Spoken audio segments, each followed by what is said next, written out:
নির্যাতিত হওয়ার পর যখন তার কাঙ্ক্ষিত বিচার চাইতে যায় তখন নির্যাতিত হওয়ার দরুন তাকে সামাজিকভাবে হেনস্থ হতে হয়। সেই সাথে বিচারিক প্রতিষ্ঠানও তার উপর চালায় পুনর্নির্যাতন। তাকে পদে পদে প্রমাণ করতে হয় যে সে একজন নির্যাতিতা। এই বিষয়টির সাথে পরিবার কিভাবে জড়িত সেই প্রশ্নটি করে যাচ্ছি প্রতিপক্ষ, আশা করি উত্তর দিয়ে যাবেন। মাননীয় মডারেটর, এখন নিরাপত্তা বিষয়টিকে একটু অন্যভাবে দেখা যাক। কন্যা শিশুর ক্ষেত্রে সামগ্রিক সমাজ ব্যবস্থা যে বৈষম্যমূলক পরিবেশ সৃষ্টি করে রেখেছে সেই কারণে তার ভিতর বিষণ্ণতা আসা স্বাভাবিক। সেই সাথে মাদকের সহজলভ্যতা থাকায় সে হয়ে পড়ে মাদকাসক্ত। এভাবে মাদক শুধু একটি কন্যা শিশুর নিরাপত্তাকেই ঝুঁকিপূর্ণ করে তোলে তা নয়, সেই সাথে তার আশেপাশের মানুষগুলোও চরম নিরাপত্তাহীনতায় পতিত হয়। এক্ষেত্রে আমরা ঐশী রহমান কর্তৃক তার মা বাবাকে হত্যার ঘটনাটি উল্লেখ করতে পারি। ঐশীর মা বাবা তাদের কন্যা সন্তানটির বিকাশ যাতে সুষ্ঠুভাবে হয় সেই চেষ্টাই করেছিলেন, কিন্তু সেই চেষ্টাই তাদের জন্য কাল হয়ে দাঁড়ায়। মাননীয় মডারেটর, আইনি দুর্বলতার কথা আমার পূর্ববর্তী বক্তাগণ আগেই বলে গেছেন। বাংলাদেশে কন্যা শিশুর অধিকার রক্ষার জন্য পর্যাপ্ত আইন রয়েছে। এমনকি কন্যা শিশু বিকাশ ও নিরাপত্তার জন্য বাল্যবিবাহ নিরোধ আইন, নারী ও শিশু নির্যাতন দমন আইন, বাংলাদেশ শ্রম আইন প্রভৃতিতে রয়েছে বিশেষ বিধান। কিন্তু এ সকল আইন সরকারের উদাসীনতার ফলে বাস্তবায়িত হয় না। ফলে কন্যা শিশুর নিরাপত্তার বিষয়টি বরাবরের মতোই থেকে যায় হুমকির মুখে। মাননীয় মডারেটর, শিশু শ্রমের বিষয়টি বিতর্কের এই পর্যায়ে না বললেই নয়। শ্রমশক্তির জরিপ অনুযায়ী বাংলাদেশে 10 থেকে 14 বছরের 28% এবং 15 থেকে 19 বছরের 48% মেয়ে শিশু শ্রমিক হিসেবে কাজ করে। অন্যদিকে ইউনিসেফের তথ্য থেকে জানা যায় বাংলাদেশে 10 থেকে 14 বছর বয়সী শ্রমজীবী কন্যা শিশুর সংখ্যা প্রায় 8,50,000। ইউনিসেফের তথ্য থেকে আরও জানা যায় যে গ্রামাঞ্চলে প্রায় 74% শিশু শ্রমিক কৃষিকাজে নিয়োজিত, যাদের অধিকাংশই মেয়ে শিশু। শ্রমজীবী শিশুর 16% মেয়ে শিশুই গৃহপরিচারিকা হিসেবে কাজ করে। রাজধানী ঢাকাতেই প্রায় 3 লক্ষ মেয়ে শিশু গৃহপরিচারিকা হিসেবে রয়েছে। কাজের মেয়ে হিসেবে গৃহপরিচারিকার নিরাপত্তাহীনতা কতটা ভয়াবহ অবস্থায় পৌঁছেছে তা আমরা টিভির পর্দায় প্রায়ই ভেসে ওঠা অমানবিক নির্যাতনের চিত্র দেখেই বুঝতে পারি। অন্যদিকে গার্মেন্টস শিল্পে নিযুক্ত প্রায় 26 লক্ষের বেশি নারী শ্রমিকের ভেতর উল্লেখযোগ্য সংখ্যক মেয়ে শিশু রয়েছে। অর্থাৎ অর্থনৈতিক নিরাপত্তা নিশ্চিত করতে গিয়ে মেয়ে শিশুরা যখন নিজেদের মেয়ে শ্রমিকে পরিণত করছে তখন তারা আসলে পতিত হচ্ছে আরও বড় নিরাপত্তাহীনতার ভিতরে। কর্মজীবী হওয়ার কারণেও তো বটেই, কর্মক্ষেত্রে যৌন হয়রানি সহ বিভিন্ন পন্থায় নির্যাতিত হওয়ার কারণেও বাধাগ্রস্ত হয় কন্যা শিশুর সব ধরনের বিকাশ প্রক্রিয়া। এ সকল বিষয়ের পিছনে কোনো দিক থেকেই পরিবারের দায়বদ্ধতা খুঁজে পাওয়া যায় না। মাননীয় মডারেটর, এবারে লক্ষ্য করা যাক আজকের বিতর্কটি ঠিক কী পর্যায়ে এসে দাঁড়িয়েছে। প্রথমে আমাদের প্রতিপক্ষের বন্ধুগণ প্রমাণ করার চেষ্টা করলেন যে একটি কন্যা শিশুর বিকাশ সাধনে প্রধান বাধা হিসেবে কাজ করছে শুধুমাত্র পরিবার। এর মাধ্যমে তারা আসলে এড়িয়ে গেলেন পুরো সমাজকে, যেটি কেন্দ্রীয় অবস্থানে থেকে নারী বান্ধব না হবার কারণে কন্যা শিশুটির বিকাশকে ক্ষতিগ্রস্ত করে চলেছে প্রতিনিয়ত। এ কথা সত্য যে পরিবারও সমাজের অংশ, কিন্তু পুরো সমাজকে নিয়ন্ত্রণ বা অমান্য করা অল্প কিছু ব্যতিক্রম ব্যতীত সকল পরিবারের পক্ষেই অসম্ভব। এত কিছুর পরও যদি প্রতিপক্ষ আগের সুরেই কথা বলেন তাহলে আমাকেও কথা বলতে হবে কবির সুরে। সত্যকে জেনেছি, সত্যকে বুঝেছি, তবু স্বীকার না করি, তর্কের খাতিরে মিথ্যারা চলে জাগাই ডুবন্ত তরি। ধন্যবাদ মাননীয় মডারেটর, ধন্যবাদ সবাইকে।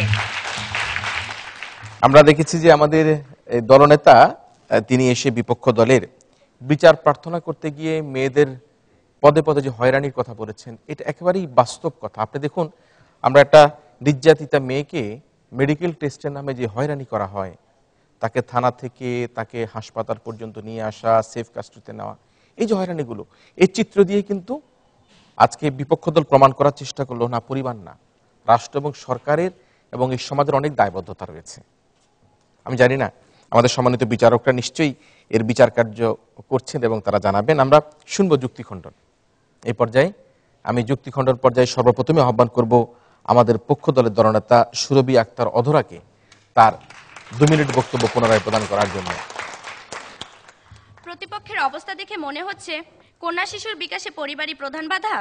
বিষয়টি জানিব, শুনিব, বুঝিব, কিন্তু স্বীকার করিব না। ধন্যবাদ মাননীয় মডারেটর আমাকে দ্বিতীয়বার যুক্তি খণ্ডন পর্বে সুযোগ দানের জন্য। প্রতিপক্ষ, আপনারা আজকে রাষ্ট্রীয় কাঠামোর দুর্বলতার কথা বলে গেলেন, কিন্তু রাষ্ট্র বাংলাদেশের নারীদের বিভিন্ন ধরনের উপবৃত্তি, খাদ্যের বিনিময়ে শিক্ষা, বিনামূল্যে বই বিতরণের ব্যবস্থা গ্রহণ করেছে। রাষ্ট্র নারী উন্নয়নের জন্য নারী ও শিশু বিষয়ক মন্ত্রণালয় সৃষ্টি করেছে। নারী ও শিশু নির্যাতনের বিরুদ্ধে আইন তৈরি করেছে। রাষ্ট্রের এই সকল সুযোগ সুবিধা মানার দায়িত্ব পরিবারের। পরিবারগুলো যদি তা না নেয় তার দায়ভার রাষ্ট্রের নয়। মাননীয় মডারেটর, আজ বিপক্ষ দল সামাজিক দুর্বলতা, রাষ্ট্রীয় কাঠামোর দুর্বলতা ইত্যাদির কথা বলে গেলেন। প্রতিপক্ষ, আপনাদের দৃষ্টি আকর্ষণ করে বলছি, আপনারা কোনো 20 তলা বিশাল ইমারতের উপর দাঁড়িয়ে আছেন, আর এই ইমারতের ভিত্তিটি যদি মজবুত না হয় তবে যে কোনো সময় তা ধসে পড়তে পারে, আর পড়লেন তো মরলেন। ঠিক তেমনই ভাবে বলতে চাই রাষ্ট্রের ভিত্তিতে হচ্ছে সমাজ, আর সমাজের ভিত্তিটি হচ্ছে পরিবার। তাই পরিবারই কন্যা শিশুর বিকাশে প্রধান বাধা সৃষ্টি করছে। নেপোলিয়ন বলেছেন, আমাকে একটি শিক্ষিত মা দাও, আমি তোমাদের একটি শিক্ষিত জাতি দিব। লক্ষ্য করুন, প্রতিপক্ষ নেপোলিয়নও একজন শিক্ষিত মা চেয়েছিলেন, কারণ তিনি জানতেন একজন মাই পারে একটি পরিবারের সুষ্ঠু পরিবেশটি নিশ্চিত করতে। তাই কন্যা শিশুর বিকাশে পরিবারই প্রধান ভূমিকা রাখতে পারে, সেই সাথে বাধা প্রদানটিও পরিবারই করতে পারে। প্রতিপক্ষ, আপনারা সামাজিক অসঙ্গতি তৈরির প্রক্রিয়ার কথা বলে গেলেন। সামাজিক অসঙ্গতি তৈরির প্রক্রিয়াটি শুরু হয় পরিবার থেকে। পরিবার থেকেই একটি মানুষের সামাজিক দৃষ্টিভঙ্গি কেমন হবে তা নির্ধারণ করা হয়। পরিবার যদি কন্যা শিশুর প্রতি দৃষ্টিভঙ্গির পরিবর্তন ঘটায়, তবে সামাজিক দৃষ্টিভঙ্গিরও পরিবর্তন ঘটবে। তাছাড়া আমরা শুরুতেই বলেছিলাম পরিবার হচ্ছে রাষ্ট্রের ক্ষুদ্রতম একক। তাই প্রতিপক্ষ, পরিবার ব্যতীত আপনারা কি রাষ্ট্র কল্পনা করতে পারছেন? তাই আপনাদের অবশ্যই মেনে নিতে হবে কন্যা শিশুর বিকাশে পরিবারই প্রধান বাধা। মাননীয় মডারেটর, তৃতীয় বক্তা বলে গেছেন পরিবার অস্ত্র এবং সমাজ তার পরিচালনায় রয়েছে। আচ্ছা প্রতিপক্ষ, অস্ত্রই যদি না থাকে তাহলে পরিচালক কি করবে? আপনারা ধর্মীয় গোড়ামির কথা বলে গেলেন। এই ধর্মীয় গোড়ামি বা ফতোয়া যিনি দিচ্ছেন তিনিও কিন্তু কোনো না কোনো পরিবারের সদস্য, তার মানে পরিবারই প্রধান বাধা তৈরি করছে।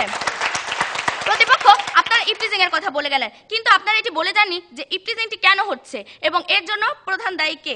আমরা বলে যাচ্ছি, একটু মনোযোগ সহকারে শুনুন। প্রথমত, ইফটিজিং হয়ে থাকে পারিবারিক মূল্যবোধের অবক্ষয়ের কারণে, অর্থাৎ এর জন্য দায়ী পরিবার। কেননা ওই পরিবারটি যদি ছেলে শিশুটিকে মূল্যবোধের শিক্ষাটি দিতে পারত, তাহলে সে নারীকে সম্মানের পরিবর্তে অসম্মান করত না।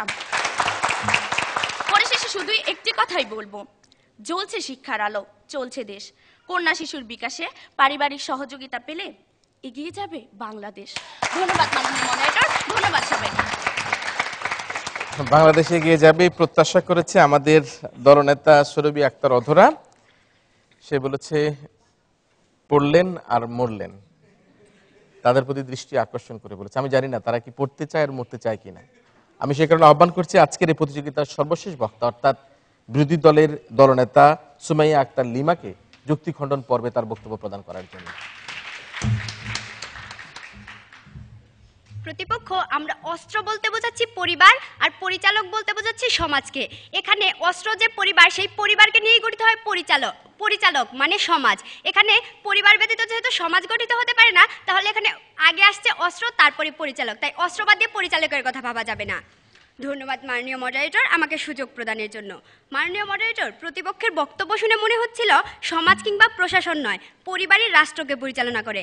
তা না হলে সমাজ, প্রশাসন, সর্বোপরি রাষ্ট্রের উদাসীনতার এত প্রমাণ দেওয়ার পরেও তারা কিভাবে পরিবারকে কন্যা শিশুর বিকাশে প্রধান বাধা হিসেবে চিহ্নিত করেন তা আমাদের বোধগম্য নয়। মাননীয় মডারেটর, প্রাচীনকালে যখন সমাজ ব্যবস্থার সূচনা হচ্ছিল তখন পরিবারগুলোই সমাজকে গঠন এবং নিয়ন্ত্রণ করত, কিন্তু ধীরে ধীরে সমাজ শক্তিশালী হলো, তাতে যুক্ত হলো ধর্ম, রাজনীতি, বিভিন্ন প্রথা ও কুসংস্কার। তাই আজকের আধুনিক যুগে এসে সমাজই পরিবারকে নিয়ন্ত্রণ করে। মাননীয় মডারেটর, একটি সহজ বিশ্লেষণ দিয়ে প্রতিপক্ষের পরিবার সম্পর্কিত সকল যুক্তির খণ্ডন করে দিচ্ছি। ধর্মকে নিয়ন্ত্রণ করে কে, পরিবার নাকি সমাজ? পরিবার কি ধর্মের নিয়ন্ত্রণ করে নাকি পরিবার ধর্মের নিয়মকানুন মানতে বাধ্য হয়? এই ধর্মকে কার কাছে নথি স্বীকার করতে হয়? একটি রাষ্ট্রের আইন বা অর্থনীতি কিসের ভিত্তিতে গঠিত হয়, পরিবার নাকি সমাজ? উপরের প্রতিটি প্রশ্নের উত্তর একটি, তা হলো সামন্ত যুগে জমিদার যেমন গরিব কৃষকদের সাথে প্রভুর মতো আচরণ করত, তেমনি আজ সমাজ পরিবারকে তার তৈরি নিয়মের মতো চলতে বাধ্য করে, আর এর অধিকাংশ নিয়মগুলোই কন্যা শিশুর বিকাশের পরিপন্থী। মাননীয় মডারেটর, কন্যা শিশুর বিকাশে পরিবারকে প্রধান বাধা হিসেবে প্রমাণ করতে প্রতিপক্ষ বেগম রোকেয়ার উদাহরণ আনতেই পারেন, কিন্তু লক্ষ্য করুন, সমাজের দায়িত্ব ছিল বেগম রোকেয়াদের তৈরি করা, বেগম রোকেয়াদের দায়িত্ব সমাজকে পরিবর্তন করা নয়। কিন্তু সমাজ প্রধান বাধা হয়ে দাঁড়িয়েছিল বলেই বেগম রোকেয়াকে এই দায়িত্ব নিতে হয়েছিল, এবং সমাজ আজও সেই জায়গায় থেমে আছে বলেই বেগম রোকেয়া একজনই। আর এটি প্রমাণ করে তখনও এবং এখনও কন্যা শিশুর বিকাশের প্রধান বাধা রূপে দাঁড়িয়ে আছে আমাদের রক্ষণশীল সমাজ ব্যবস্থা। প্রতিপক্ষ বলে গেলেন সম্প্রতি নারী শিক্ষার জন্য সরকার নানা সুযোগ সুবিধার ব্যবস্থা করেছে, কিন্তু সেগুলো গ্রহণ করার ক্ষেত্রে যে নিরাপত্তাহীনতার বিষয়টি রয়েছে তা আগের মতোই বাধাগ্রস্ত করছে কন্যা শিশুর বিকাশ। এর পেছনে পরিবারের কোনো সংযুক্তি নেই। দ্বিতীয় বক্তা বলে গেলেন প্রচলিত কুসংস্কারের কথা, ছেলেদের পাতে তুলে দেওয়া হয় মাছের মাথা আর মেয়েদের কপালে জোটে একটি ছোট টুকরা। এক্ষেত্রে পরিবারকে দায়ী মনে হলেও মূলত পরিবার এই ধারণাটি পেয়ে থাকে সমাজ থেকে। তাই পরিবারকে প্রত্যক্ষভাবে কন্যা শিশুর বিকাশের বাধা মনে হলেও প্রধান বাধা হিসেবে কাজ করছে সমাজ ব্যবস্থা। সবশেষে বলতে চাই, বিতর্কের এ পর্যায়ে এটা সুস্পষ্টভাবে প্রমাণিত হয় যে পরিবার নয়, সামগ্রিক সমাজ ব্যবস্থাই কন্যা শিশুর বিকাশের প্রধান বাধা। ধন্যবাদ মাননীয় মডারেটর, ধন্যবাদ সবাইকে। এই প্রতিযোগিতায় যে বিষয়টি ছিল এটি কন্যা শিশুর বিকাশে পরিবারই প্রধান বাধা, তারা কিন্তু এক জায়গায় কিন্তু একটা মত তারা পোষণ করেছে, সেটি হচ্ছে কন্যা শিশুর বিকাশে কিন্তু একটা বাধা সৃষ্টি হচ্ছে। সেটি কিন্তু দুই পক্ষই একমত।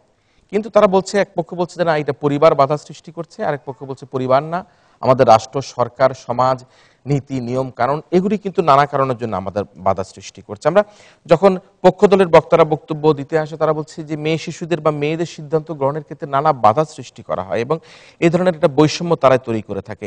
আমি একজন বক্তা বলেছে, আমি পাইলট হবার স্বপ্ন দেখছি, কিন্তু আমাকে বিয়ে দিয়ে দেওয়ার চেষ্টা করছে, যদি চেষ্টা করা হয় তাহলে আমি কিভাবে পাইলট হব, আমি কিভাবে সরকারি অফিসার হবো, এই ধরনের অভিযোগ করে সে বলেছে ছেলে মেয়েদের মধ্যে একটা বৈষম্য তৈরি করা হচ্ছে এবং ছেলেবেলা থেকেই সেই বৈষম্য আমরা দেখতে পাই। যখন একটা মেয়ে শিশু জন্মগ্রহণ করে তার হাতে দেখা যায় যে হাড়ি পাতিল বা পুতুল ধরিয়ে দেওয়া হয়, কিন্তু তার ছেলে শিশুর হাতে গাড়ি, ঘোড়া, নানা রকম আধুনিক যন্ত্রপাতি ধরিয়ে তাকে খেলনা হিসেবে দেওয়া হয়। সুতরাং এই বৈষম্য কিন্তু আমরা পরিবারের মধ্যেই দেখতে পাই, পরিবার থেকে শুরু হয়ে আমরা দেখতে পাই এবং এটি যদি আমরা দূর করতে না পারি তাহলে আমরা আমাদের এই যে সমস্যাটা, এই সমস্যাটা আমরা কোনোভাবেই আমরা দূর করতে পারবো না এবং আমাদের যে কন্যা শিশুর বিকাশ, সেই বিকাশ আমরা ঘটাতে পারবো না। কিন্তু বিরোধী দল তাদের রুদ্রবরা উচ্চ বিদ্যালয় তাদের বক্তব্য দিতে এসে বলছে যে বাংলাদেশে নানা রকম অবকাঠামোগত দুর্বলতা রয়েছে এবং উদাসীনতা রয়েছে, আইনের যে কঠোর বাস্তবায়ন সেটি আমরা ঘটাতে পারছি না, আমরা যৌতুকের শিকার হচ্ছি, আমরা যাতায়াতের ক্ষেত্রে মেয়েদেরকে দেখছি এক ধরনের, দেখবেন আপনারা প্রায় সময় বাসে লাইনে ওঠার সময় মেয়েরা গাড়িতে উঠছে না, স্বল্প সংখ্যক কিছু সিট মেয়েদের জন্য রাখা হচ্ছে,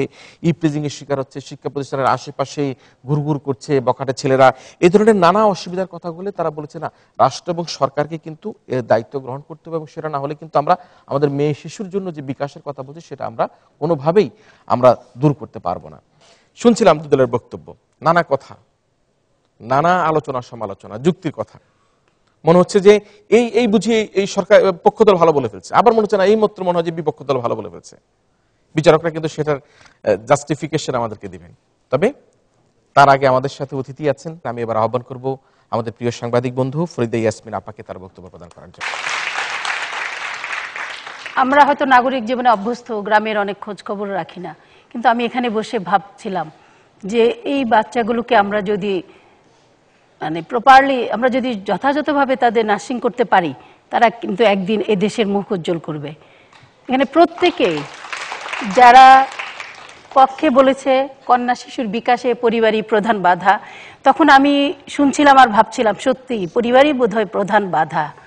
কিন্তু আবার যখন তারা এর বিপক্ষে বলছিল যে না, পরিবার নয়, সমাজ, সংস্কৃতি, রাষ্ট্র, এসব প্রধান বাধা, তাদের এই যুক্তি তর্ক এত সুন্দর করে তারা উপস্থাপন করছিল এবং যুক্তি খণ্ডনগুলো, মানে আমি যদি এখানে বসে আসলে আমার যারা বিচারকের আসনে, আমার মনে তাদের খুবই হিমশিম খেতে হয়েছে যে কারা ভালো করছে, কারা খারাপ করছে। যদিও একটা রেজাল্ট দিতে হবে, হয়তো একটু কেউ এদিক সেদিক হবে, কিন্তু আমার মনে হয় প্রত্যেকে এখানে বিজয়ী, প্রত্যেকে এত সুন্দর বলেছে। তো এককভাবে কিন্তু আমরা বলতে পারি না যে পরিবারই প্রধান বাধা অথবা সমাজই প্রধান বাধা, তা না। আসলে কিন্তু এই সব কিছু মিলেই কিন্তু বাধাগুলি তৈরি হচ্ছে এবং সব কিছুকে উতরে যেতে হবে আমাদের। যেখানে আমাদের সমাজে মেয়েরা নিরাপত্তার কারণে, বিশেষ করে গ্রামে, একটা মেয়েকে কিন্তু খুব অল্প বয়সে বিয়ে দিতে হয়, যে তার চলা, আমি অনেক ক্ষেত্রে রিপোর্টিং করতে গিয়েও দেখেছি, তখন যদি জিজ্ঞেস করতাম যে আপনি মেয়েটাকে কেন এত অল্প বয়সে বিয়ে দিয়েছেন বা দিবেন, বা বলে যে মা, মেয়েকে ঘরে রাখতে পারি না, মানে চারিদিকে যে এত মানে নিরাপত্তাহীনতা। তো এটা কিন্তু পরিবার চাইলেও অনেক সময় পারে না, সমাজকে এখানে এগিয়ে আসতে হবে, রাষ্ট্রকেও এগিয়ে আসতে হবে। তোমাদের সবাইকে আন্তরিক অভিনন্দন, আন্তরিক ধন্যবাদ। ধন্যবাদ আমাদের আজকের আয়োজনের প্রধান অতিথি ফরিদা ইয়াসমিন আপাকে। সাংবাদিকতা করতে গিয়ে নানা জায়গায় নানা সময় এই যে মেয়েদের যে বৈষম্যের যে কথাগুলো, সেই কথাগুলো কিন্তু তুলে এসেছে এবং তিনি যেটি বলেছেন আসলে এটা পরিবার, সমাজ, সকলকে একটা সমষ্টিগতভাবে কিন্তু দায়িত্ব গ্রহণ করতে হবে। দায়িত্ব শুধু পরিবারকে নিলেই হবে না বা রাষ্ট্রকে নিলেই হবে না, একটা মনে হচ্ছে যে প্যাকেজ প্রোগ্রাম আমাদের দরকার এবং তখনই আমরা কিন্তু আমাদের কন্যা শিশুদের যে বিকাশ, সেই বিকাশ আমরা ঘটাতে পারবো। আমরা ফলাফলের দিকে এসেছি। কন্যা শিশুর বিকাশে পরিবারই প্রধান বাধা, এতে অংশগ্রহণ করেছিল পক্ষ দল হিসাবে বজ্রযোগিনী জেকে উচ্চ বিদ্যালয়, ঢাকার চ্যাম্পিয়ন দল, এবং আরেকটি ছিল রুদ্র বয়রা উচ্চ বিদ্যালয় জামালপুরে, সেটিও আরেকটি ঢাকার চ্যাম্পিয়ন দল। ঢাকা দুটি চ্যাম্পিয়ন দলের অংশগ্রহণের মধ্যে দিয়ে আমাদের আজকের এই প্রতিযোগিতায় আমরা দেখতে পাচ্ছি আজকের বিজয়ী দল প্রতিযোগিতার পক্ষ দল বজ্রযোগিনী যে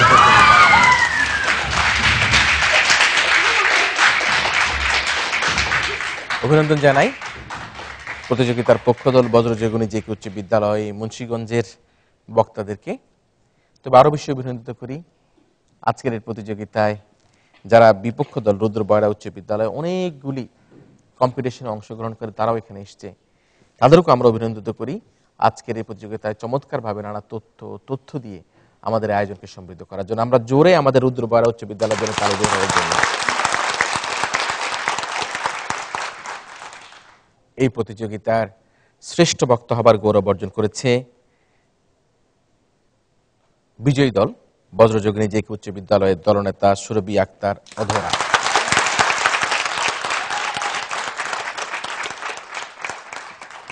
অধরা তার দলকে অভিনন্দন জানাচ্ছি। দর্শক মণ্ডলী, আপনারা যারা এতক্ষণ টেলিভিশনের পর্দায় দেশে অথবা বিদেশে আমাদের এই প্রতিযোগিতা দেখলেন, বিতর্ক বিকাশের পরবর্তী আয়োজন দেখার আমন্ত্রণের মধ্যে দিয়ে আজকের মতো এই প্রতিযোগিতা এখানেই শেষ করছি।